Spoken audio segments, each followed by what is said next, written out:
In this video, I will share with you 12 reasons marriages fail. Let's have this conversation.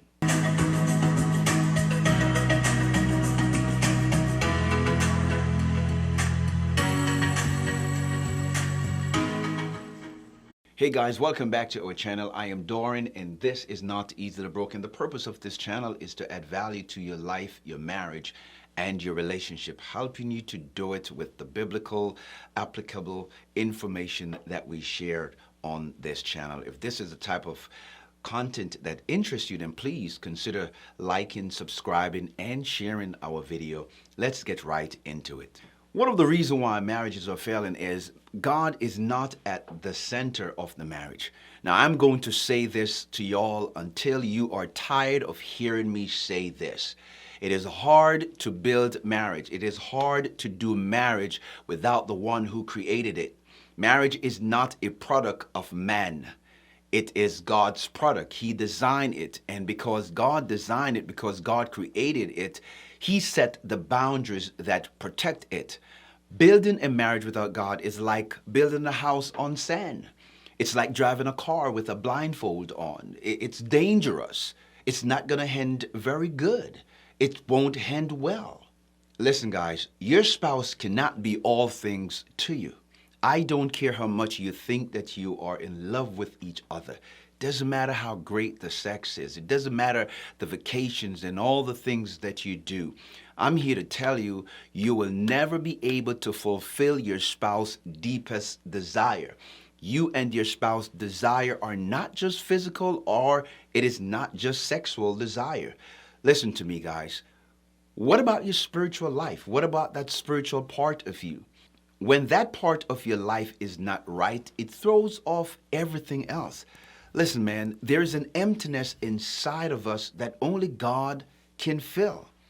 We are spiritual being, and that part of us that is spiritual need to be sustained. We need to fill that. We need to go back to the one who created us, go back to the source of our existence in order for that part of us to be filled. It is one of the reasons why some men have multiple partners. Women are sleeping around with other men while they're married because they feel like something is lacking from a physical perspective. It's not from a physical perspective. It's really something lacking in your spirit. You know, and as I said before, right? Only God can fill that part of you. Sex, drugs, money, marriage, side chick affair, none of those things can fill that void. That is why the Word of God tells us in Matthew chapter 6 and verse 33 that we must seek ye first the kingdom of God and His righteousness, and all things shall be added unto us. We must have that spiritual foundation. Unfortunately, a lot of people are married and they don't have a spiritual foundation. They don't have a relationship with God. And because you don't, you're looking to your spouse to fill a void that can only be filled with God and from God. Number two, the lack of knowledge. Guys, listen to what I'm saying. Romantic love does not make a marriage work. Sex does not make a marriage work. Of course, marriage cannot work long term without it. But they are not the main reason or the main source for a successful marriage. You need knowledge to make marriage work. A matter of fact, you need knowledge to make anything work, for that matter. In Proverbs chapter 24, verse 3 and 4, it tells us that by wisdom a house is built, and by understanding it is established, and by knowledge the rooms are filled with all precious and pleasant riches. The three words I want you guys to remember is knowledge, understanding, and wisdom. This is key. See, knowledge is information. Understanding is comprehension. But wisdom is application. See, knowledge and laws are the source of wisdom. People say that knowledge is power, but I don't believe that. Knowledge is not power. The application of knowledge gives you power, because you can know a lot of things, but if you don't apply that which you know, it's not changing your life. It's not making your life better. You know, in Proverbs chapter 4 and verse 7, it says that wisdom is the principal thing. Therefore, get wisdom. And in all you're getting, get understanding. As a matter of fact, let me say it another way. get wisdom. And if it costs you all, you have to get understanding. This is one of the key scriptures that I use, that I apply to my life daily. Because so many of us are walking around not understanding who we are, not understanding what we're doing. Most people get married and did not even go through the premarital counseling process. It is funny how you can file for a marriage license with the state that you live in and you get it in a few minutes. But when it comes to your driver's license, you have to take a written test to get a learner's permit, and then you have to learn how to drive. The government does not even trust you to drive on their street without proper training and passing a road test. Yet when it comes to marriage, one of the most important decisions that you will make in your life, you can get married without prior knowledge, without knowing anything. And that's why most people are ending in disaster in their relationship, because they don't have the tools. They don't have the knowledge. They don't have the wherewithal. They don't know how to navigate through life because nobody teach them. They didn't get the information as to how to make a marriage work. We often talk about the 5 P's here at Not Easily Broken. And there are proper planning prevent poor performance. I'm going to say it again, the 5 P's of life. Proper planning prevent poor performance. You will never be ready for what you did not prepare for. And unfortunately, many people that are getting married did not make the proper preparation. And then when they get into marriage, they realize that they don't have the tools. They don't know what to do. And then you start to think that you married the wrong person, when the truth be told, you were not prepared for what you got into. Number 3, they don't merge their life together. This is one of the big issues in marriages today. People are getting married, but they are not merging their lives together. If you're going to keep your life separate, why did you get married? No marriage will be built that way. No marriage can be successful if you are not working together as one. The Bible said that the two shall become one flesh. Genesis chapter 2, verse 24. You are no longer two, but you're one. You are 2 separate individuals who have committed your life to live out your life together as one in marriage. You are now fused together as one in the marriage. Marriage is the only entity that can do that. And this is why divorce is so painful, because divorce is the ripping and the tearing.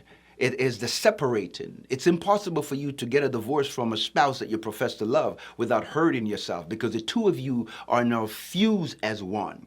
You cannot separate one without hurting the other. The Bible said that who God has joined together, let no man put asunder. The word asunder, it means to rip, it means to tear, it means to separate, it means to destroy. When you try to hurt your spouse, you are hurting yourself. You are one. You are one flesh. Building and cultivating a marriage requires 2 people merging their lives together as one. And if you're not willing to do that, then your marriage is not going to work. Number 4 reason why marriages are failing: you don't make your spouse your top priority.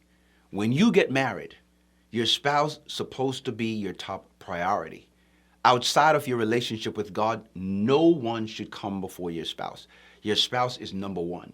Not your mama, not your father, not your sister, not your brother, not your dogs, not your cats. It don't matter. Listen to what I'm saying.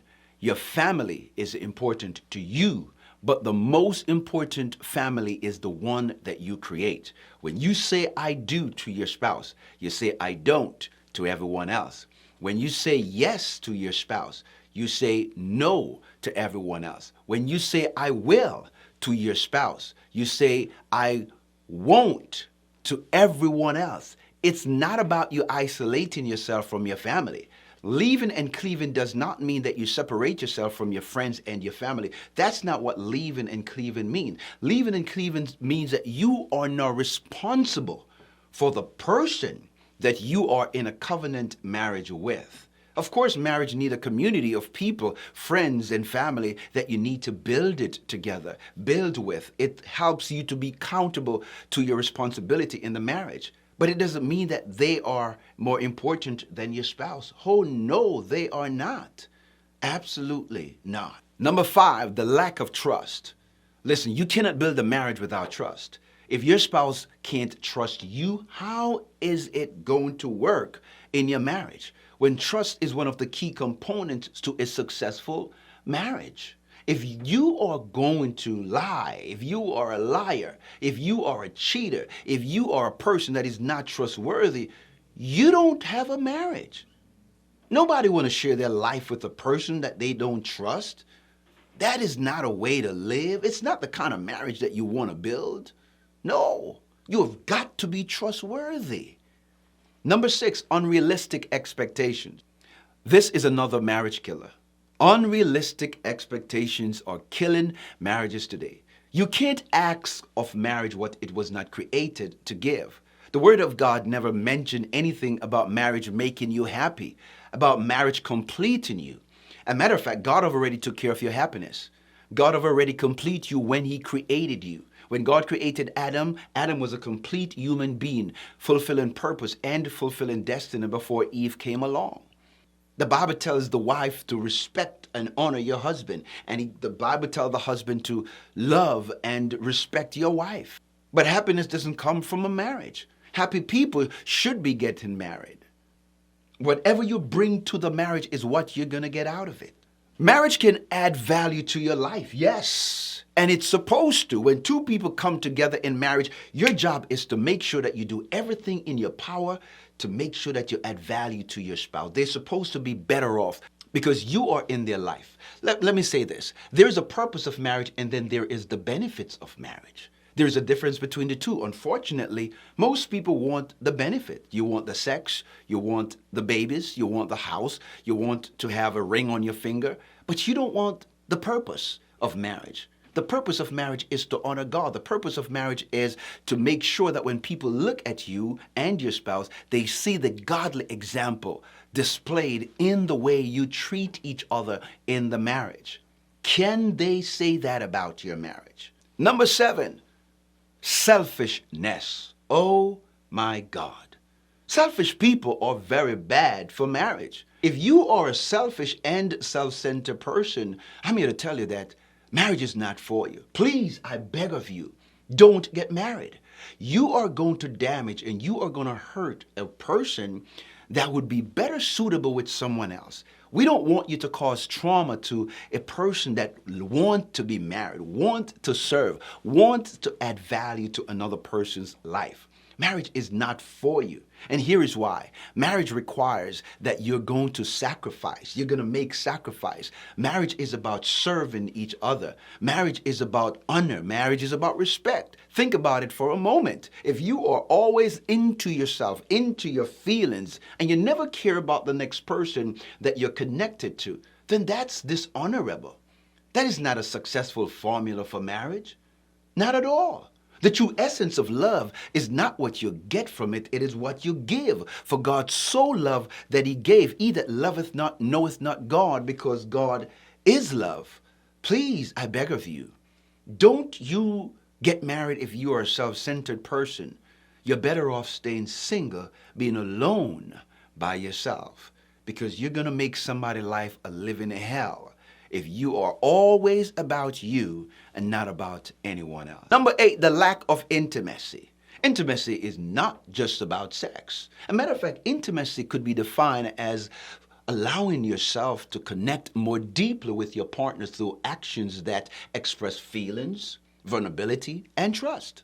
Intimacy is about connecting with your spouse on a deeper level, such as emotional intimacy, intellectual intimacy, spiritual intimacy, mental and sexual intimacy. See, intimacy goes beyond the bedroom. See, my definition for intimacy is into me you see. You got to go beyond the core. You have to go beyond the facade. You have to go beyond the hips, the lips, and the fingertips. You have to go beyond the muscle. You have to go beyond the sex. You have to go beyond the exotic vacation. It's really about leaning into your spouse and getting to know them from a deeper meaning, a deeper level.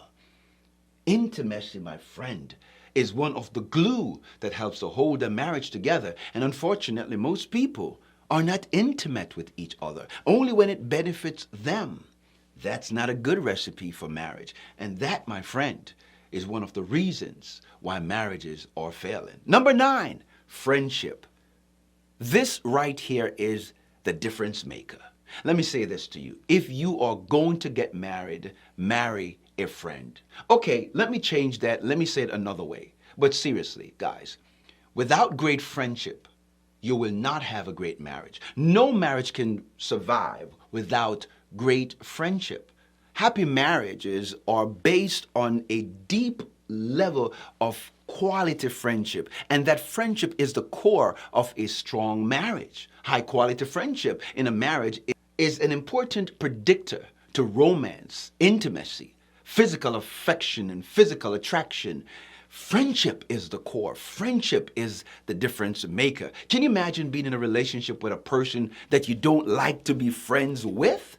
I cannot begin to see what kind of relationship or marriage that would be. Think about it for a moment. If you're not the best of friends, please, I beg of you, you have to become one. You have to work on it. Your marriage will not survive without it. And so it's important and it's critical that you start working on that friendship. And of course, you may not be the best of friends then, but now is the season and the time to work on it, because without it, your marriage won't last. Number 10, unfulfilled sexual desire.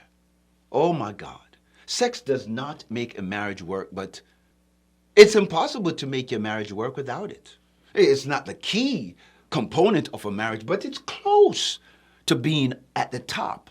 I mean, of course, there's other aspects and other attributes and characteristics that you need to bring to the marriage in order for it to work. But for God's sake, sex is a part of that process. It's important, you know. When spouse sexual needs are not met, make it very easy for them to step out of the marriage, to look outside the marriage for sexual fulfillment. It could be virtual, it could be physical, but they are hungry for that attention. We are not talking about having a higher sex drive than the other spouse. No, that's not what we're talking about here, right? Of course, somebody can have a higher sex drive than the other. It doesn't necessarily mean that they're going to go out of the marriage and fulfill their sexual desire. What we're talking about is when one spouse doesn't think that sex is important to their spouse. That's what we're talking about. We're not talking about dealing with medical issues that compromise your sex drive or your sex life. No, that's just a part of life. These things happened. We're talking about spouses who are healthy or spouses who don't have any type of medical issue that compromise their sex drive. They just don't want to do it. They just don't feel like it. Well, sex in a marriage is not just about you. It's about the two of you. And if it is important to your spouse, then it should be important to you too. Because remember that marriage is about serving the other person. And sometimes it doesn't mean that whatever you're serving to them is what you want. Can you imagine if every time that we do something for our spouse is what we are expecting back in return? Then what kind of friendship and what kind of relationship, what kind of marriage would that be? So whether you like sex or not, if it is important to your spouse, it should, my friend, be important to you too. That's the beauty of love, of sharing and caring and sacrificing for the greater good of the marriage. Number 11, infidelity. Oh yes. Nothing destroys a marriage faster than infidelity. Affair is the number one cause of divorce in the world. Affair is not good for marriage at all. And whether it is emotional or physical affair, the effect is the same on the relationship. And I want to say this, that many people think that physical affair is worse, but in fact, the resultant trauma is exactly the same for both. Betrayal leads to the breakdown of marriage, the bond that holds the relationship together. Physical, emotional, intimate bond, spiritual bond, trust, respect, loyalty, communication. All of these things are damaged when a person stepped out of the marriage. A matter of fact, it is so devastating, the trauma that most people deal with because of infidelity, that they can't even fathom getting back with that person. And oftentimes they end up in divorce because the pain is too devastating. It is too much to bear. And so they rather walk away than to rebuild their marriage. Number 12, growing apart. Now, I don't believe the idea of growing apart in marriage. I don't believe in that at all. I really don't believe in growing apart. How did you grow apart? A matter of fact, you did not even fall in love. You grow to love. And if you grow to love, how did you grow out of love? No. There is no such thing as falling out of love or growing apart. See, what couples call growing apart, I called intentionally withdrawing oneself from the work that is necessary to build and maintain a good, successful marriage. In other words, couples stop caring about each other. It is plain and simple. You just stop caring about the things that make love and marriage work. You stop serving each other. You stop complimenting each other. You stop adding value to each other's lives. You stop leaning into the marriage. You stop showing interest. You stop communicating. You stop serving. You stop giving. Guys, for God's sake, what do you think is going to happen to a marriage when you decided not to serve? See, you don't love where you get. You love where you give. You will never protect what you don't invest in. And the moment you stop investing in your marriage, you have lost interest. You lose interest in the marriage itself. And you consider that, oh, we're falling out of love. No, there's no such thing as falling out of love. There's no such thing as growing apart. You intentionally made it up in your mind that you're not going to continue to do the necessary things that is needed in order to keep the wheel of love and marriage turning. And the moment you stop oiling that engine, the moment you stop greasing that wheel, guess what happened? It ceases. There is no rhythm. There is no movement. There is no motion. And then you consider that, oh, we are growing apart. It is an oxymoron. I know that for a fact. Because if you start showing interest in your spouse again, all of a sudden they start to come alive. If you start telling them, oh, you're beautiful. Oh, I'm so grateful that you're in my life. Thank you for being who you are. Thank you for showing up, even when showing up is not easy. Thank you for being such a wonderful husband. Thank you for providing and being there for us. Thank you for being such a wonderful wife, taking care of the family, taking care of the home, and making sure that my food is cooked and my clothes is washed. Thank you for being there. I just love you. Can we go out on a date tonight? A matter of fact, just get dressed. I'm taking you out. Where you taking me? Don't you worry about where I'm taking you. All I needed to do is to put on that nice red dress that I love to see you in and get ready. I'm going to be home in an hour. By that time, you should be ready. I'm not coming into the house. I'm just coming to get you, and we're going to go out. Do you know what's going to happen to your wife if you should ever say that to her? Baby, we are going to go on a date. Let's go away this weekend. We're just going to go away and we're going to just go away and do something. Because every time that you stop serving your spouse, every time that you decided to do something negative towards each other, you are distancing yourself from each other, but it's not growing apart. Because you did not just fall out of love. You intentionally stopped serving each other. And that, my friend, is what they call growing apart. In my book, there's no such thing about growing apart. You intentionally did that. And shame on you for just deciding to quit on your marriage when you could figure it out and build it to show love, show affection, showing intimacy, showing that you care about the person that you, my friend, have so much desire for years ago. What happened now? What's the matter? Oh, the grass is not greener on the other side. Don't you know that there's a lot of patches that you can't see from afar? And if you get close to it, you begin to realize that maybe your grass is greener, because it will only stay green where you cultivate, where you prune, where you water it, where you mulch it, where you put the manure. You make sure that you do everything, the fertilizer. You are working it, baby. You are making it happen. That's the only way your marriage is going to work.